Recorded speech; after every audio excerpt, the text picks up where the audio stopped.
Sunday night hits different when you're by yourself. The week ahead is empty, and so is everything else. I've eaten the same dinner 3 Sundays running. I've watched the same kind of show. There's a specific Sunday ritual I've built for having nowhere particular to go.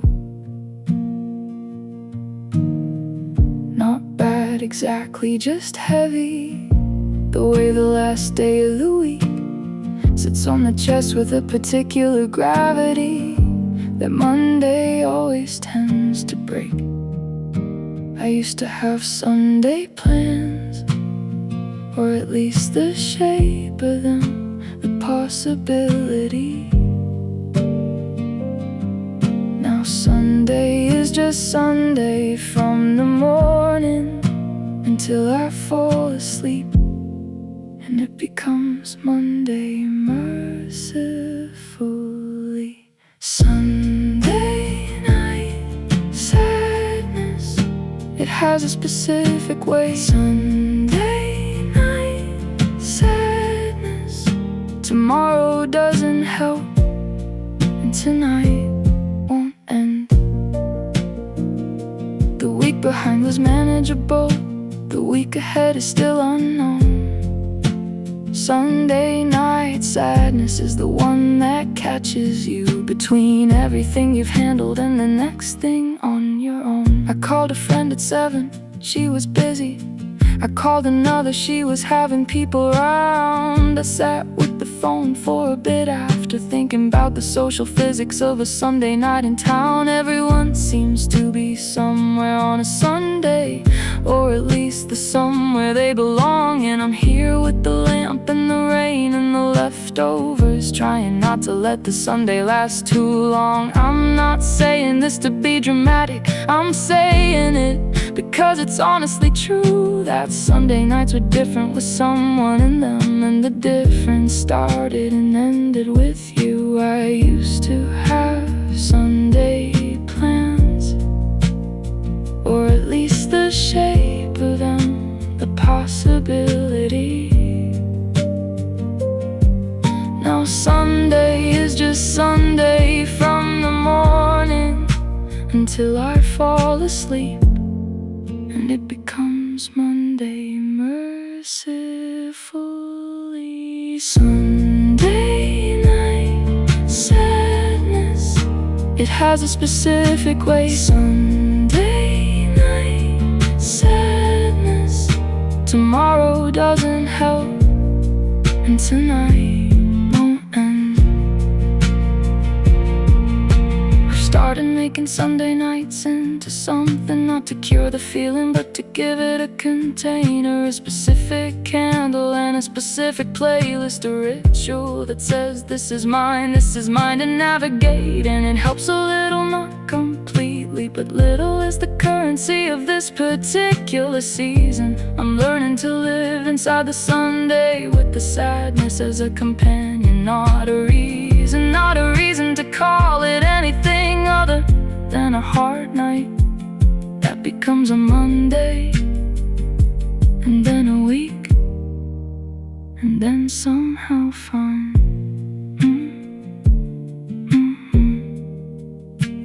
Won't end.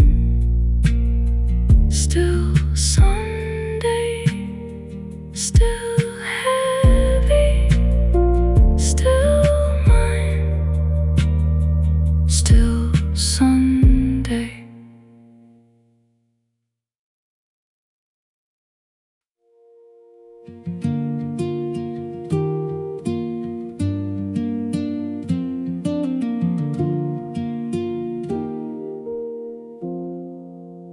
I took myself out to dinner on a Friday, sat at the table with a book and a glass of wine, felt conspicuous for the first 5 minutes, and then the strangest thing, I felt completely fine. I ordered what I wanted with no negotiation. I stayed as long as I felt like staying. I had the whole meal without checking to see if someone next to me was okay with what I was saying. And it was such a small thing, a table for one, but I hadn't been alone with myself in so long. I'd forgotten that I was someone worth eating with, that my own company could be right where I belong. I'm starting from myself this time, building from the inside, not the outside in. I'm starting from myself this time, learning what it feels like to be my own beginning. Not waiting for someone else to tell me who I am, not building myself around another person's plan. I am starting from myself this time, and it's the most terrifying, freeing thing. I've been asking myself the questions I forgot to ask, like what do I believe, and what do I want from this? Not from a relationship, not from someone else, but from the days ahead, and from the life I live. Small things first, I wrote a list of things I like, 5 songs, 3 places, what I want for my mornings, and reading my own handwriting on that paper felt like a reintroduction without warning. I'm starting from myself this time, building from the inside, not the outside in.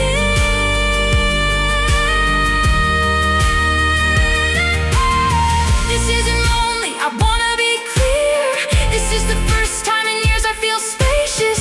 There's room for me in my own life right now, and I'm choosing to live in it, choosing to face it. I'll love someone again, I know that I will, but next time I'll come in whole and not as a fragment. Next time I'll know what I'm bringing to the table, I sat there with myself and had the practice, had the practice, knew myself, started from myself.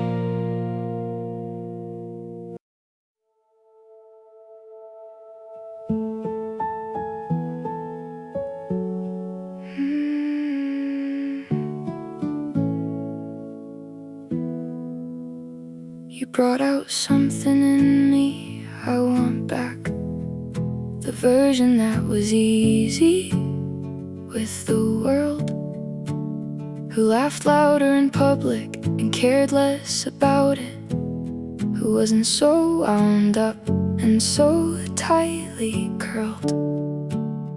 I was braver when I had you to come home to. The risk felt smaller when you were the safety net. I started things I never would have started, and finished things I'm grateful for. And yet now you're gone, and so is that version, And I don't know if it was you or just the time, or if that person lives in me somewhere still, just waiting for the right conditions to find. I miss the me that you brought out more than I thought I'd miss anything about this. I miss the me that you brought out, the one who walked into a room like they were enough. I'm trying to be that person without the reason you gave me. I'm trying to find that feeling from the inside out.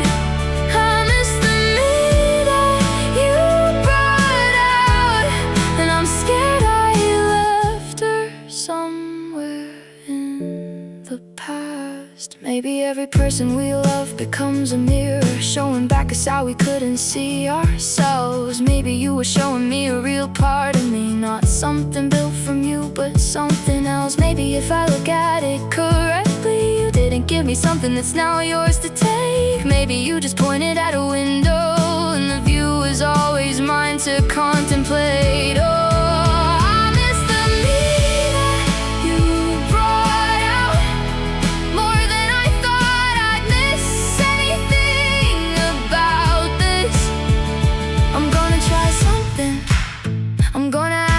she's still here, the louder one, the braver one, the one who stayed for the second round. I'm going to pretend until I believe it, and maybe that's how she comes around. Maybe this is how you reclaim yourself, not by finding, just by acting as if she's already home.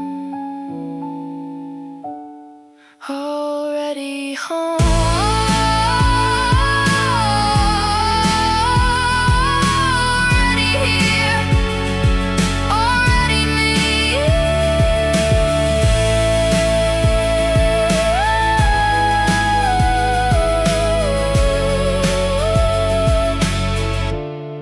Already me.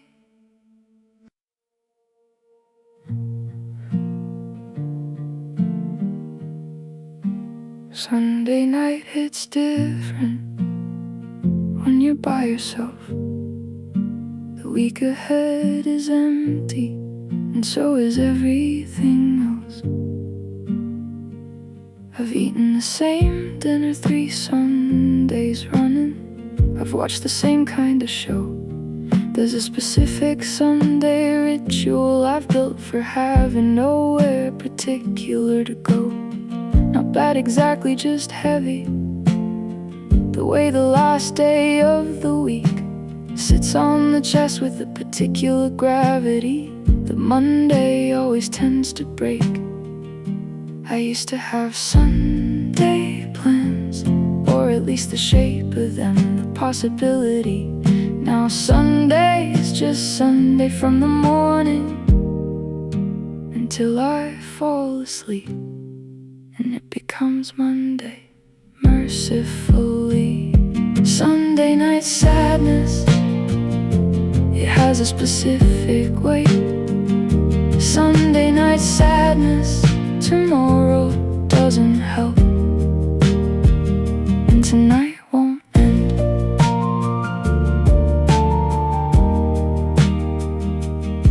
The week behind was manageable, the week ahead is still unknown. Sunday night sadness is the one that catches you between everything you've handled and the next thing on your own.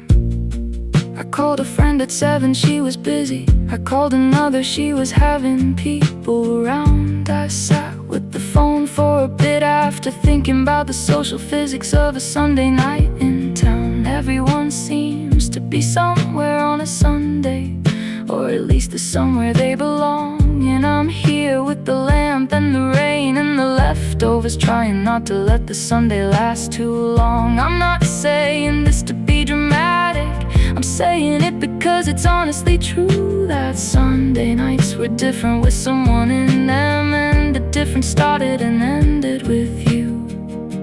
I used to have Sunday plans, or at least the shape of them, a possibility. Now Sunday is just Sunday from the morning until I fall asleep, and it becomes Monday mercifully. Sunday night sadness, it has a specific weight. Sunday night sadness, tomorrow doesn't help, and tonight won't end.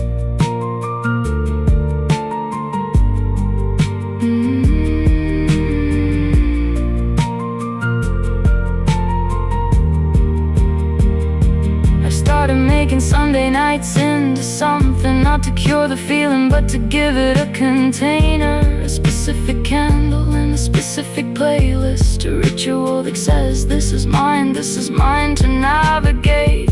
And it helps a little, not completely, but little is the currency of this particular season. I'm learning to live inside the Sunday, with the sadness as a companion, not a reason to call it anything other than a hard night that becomes a Monday, and then a week, and then somehow fine won't end. Still Sunday, still heavy, still mine, still Sunday, still Sunday.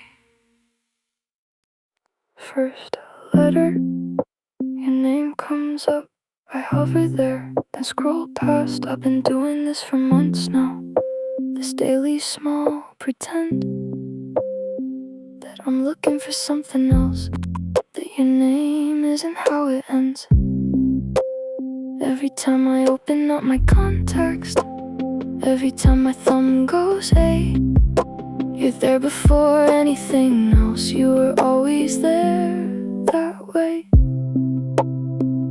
I could move you to the bottom, I could alphabetize by last name now, but even that would be a decision about you, and I'm not ready for that somehow. Your name in my contacts, first one I see. Your name in my contacts, haunting me. Still the first letter, still the first name, a number I'll never call again, a name I can't let go. Your name in my contacts is the smallest way I keep you close. My friend said just delete it, said you won't even notice that it's gone, said people do it all the time, it's practical, said it doesn't mean the grief has moved on. I understood what she was saying, I understood the logic of the act, but there's something about the name being there that makes you feel less erased, less gone, less fact.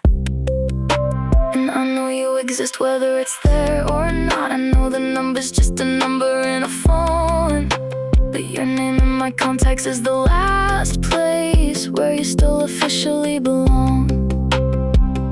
I could move you to the bottom, I could alphabetize by last name now, but even that would be a decision about you, and I'm not ready for that somehow.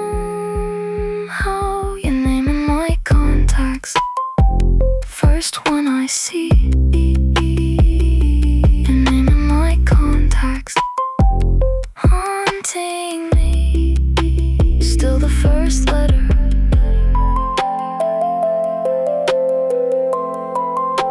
still the first name.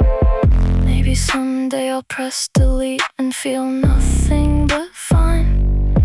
Maybe someday the name will just be a name and not a door I keep walking past every time. But today is not that day, and tomorrow doesn't look much different, so I'll hover and scroll past again. and call it something other than resistance. First letter, still you, still there, still first.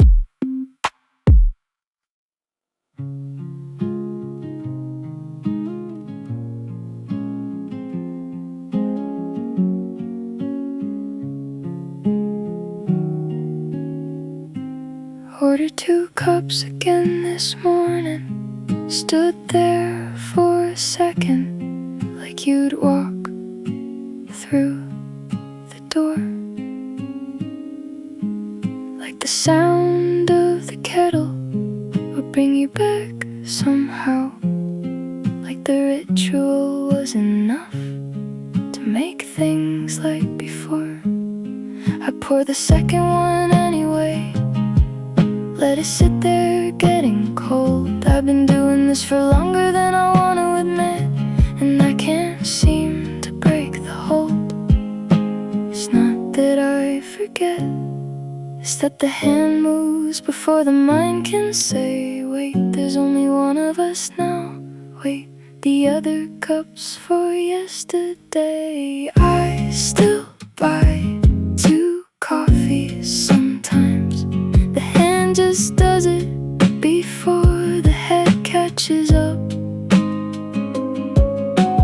I still buy 2 coffees sometimes and drink them both alone. I've started drinking the second one cold, just to finish what I started. I've started buying 2 coffees sometimes, just because the habit hasn't left, even though you have. I read somewhere that habits take months to break, longer when they're woven into someone else. That the ordinary routines of being with the person leave a kind of groove that lives beyond the self. I believe it now in a way I didn't used to, when habit was just something people said. I believe it in the morning with 2 cups on the counter and only one person to drink them instead. It's not that I forget, it's that the hand moves before the mind can say, wait, there's only one of us now. Wait, the other cup's for yesterday. I still buy 2 coffees sometimes. The hand just does it before the head catches up. I still buy 2 coffees sometimes and drink them both alone. Maybe I'll stop eventually. Maybe the hand will learn the new count.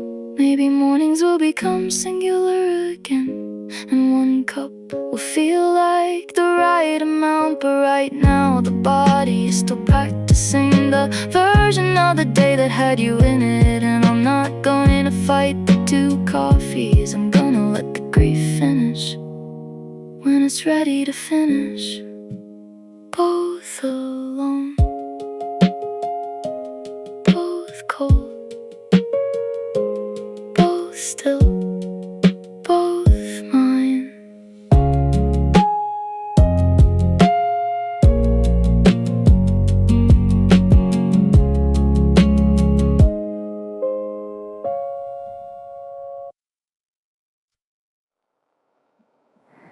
I made it to 11 p.m. last night, before your name crossed my mind,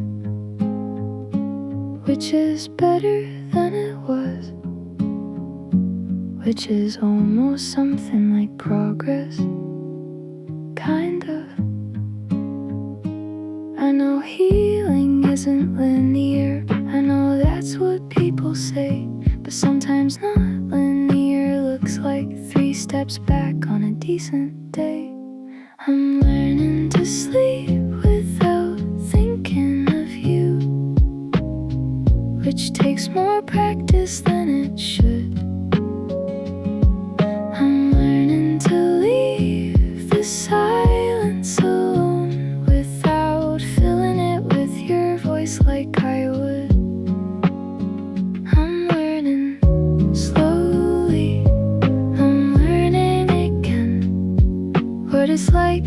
just be a person who isn't half of something that's been.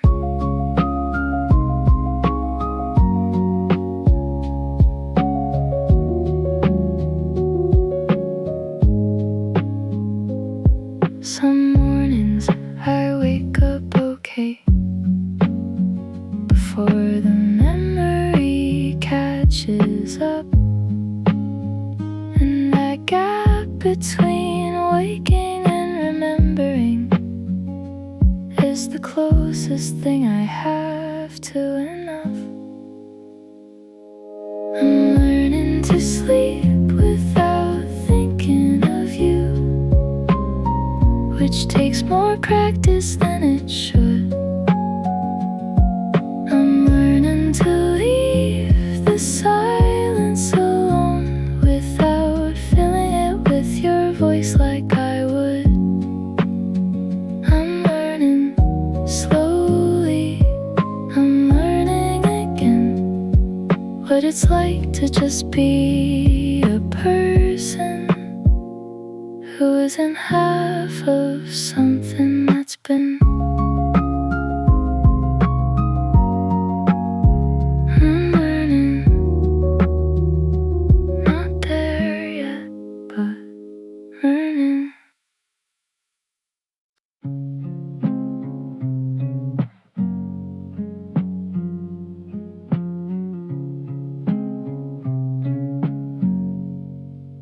I wrote you a paragraph at 2 a.m. Said everything I'd been holding and stared at it for maybe 20 minutes, then deleted it again. I wonder if you would have answered. I wonder if you even think of this.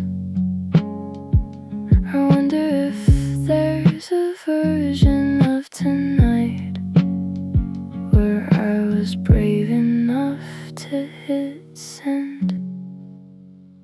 The last text I didn't send, living in my drafts like it matters. The words I measured out so carefully that still ended up and scattered. I could have said it all, I could have laid it down. The last text I didn't send is still the loudest sound. Is still the loudest sound.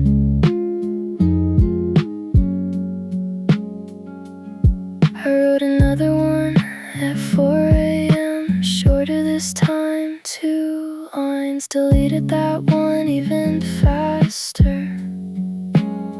Some messages aren't meant to survive. The last text I didn't send, living in my drafts like it matters. The words I measured out so carefully that still ended up and scattered. I could have said it all, I could have laid it down. The last text I didn't send is still the loudest sound.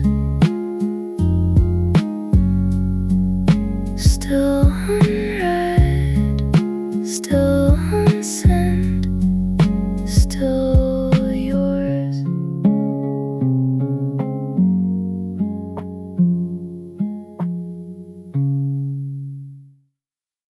Had a funny thing happen at work today. Instinct said tell you, and then remembered the number I've been calling for 3 years is not a call I'm allowed to make in December. So I told the story to the wall instead, and the wall did what you used to never do. It didn't laugh, it didn't add to it, it just sat there the way rooms do. And I realized somewhere in that silence how much space you took up in my daily life. Not just the big things, not just the feelings, but the running commentary, the ordinary twice. Who was I talking to before I met you? Before you were the first call and the last. Who was I sending all the small things to? Before you were the context for my whole day's cast. I've got full bars and no one to call. I got stories with nowhere to go. Who was I talking to before I met you? I genuinely don't know anymore. I've tried calling other people with the small stuff. It feels like I'm speaking a different language now. They're kind about it, but I can tell they're waiting for the thing that makes the story matter. Somehow you understood the references without explaining. You knew the names and the history and the stakes building. That with someone takes forever, and I don't have the patience that rebuilding takes. Who was I talking to before I met you? Before you were the first call and the last. Who was I sending all the small things to? Before you were the context for my whole day's cast. Maybe the answer is I was talking to myself more. Maybe that's not the tragedy I think. Maybe silence has a function I forgot about. Maybe I was living on the private side of things. I'm going to try it, sitting with the stories. Not every moment needs a destination. Maybe some things can just happen and be over without becoming someone else's narration. Without becoming someone else's. Just mine. Just mine.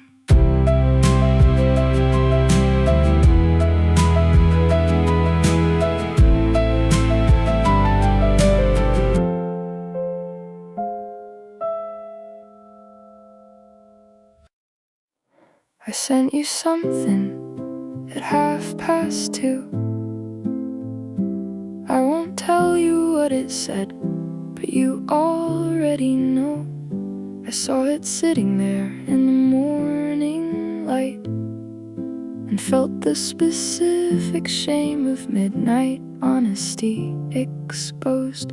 I thought about deleting it before you read it, but the ticks were blue by then, the damage done. So I sat with the embarrassment of being human, of needing something and letting it be shown. There's something about the late hour that dissolves the careful architecture of not needing.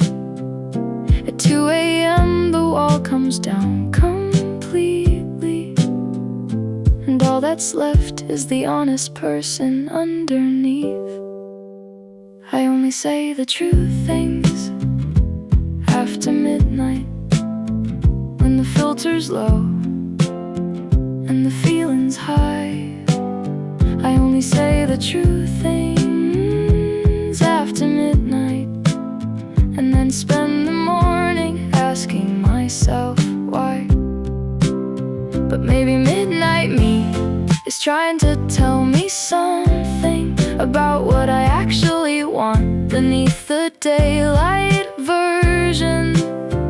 Maybe midnight me is less afraid of the answer.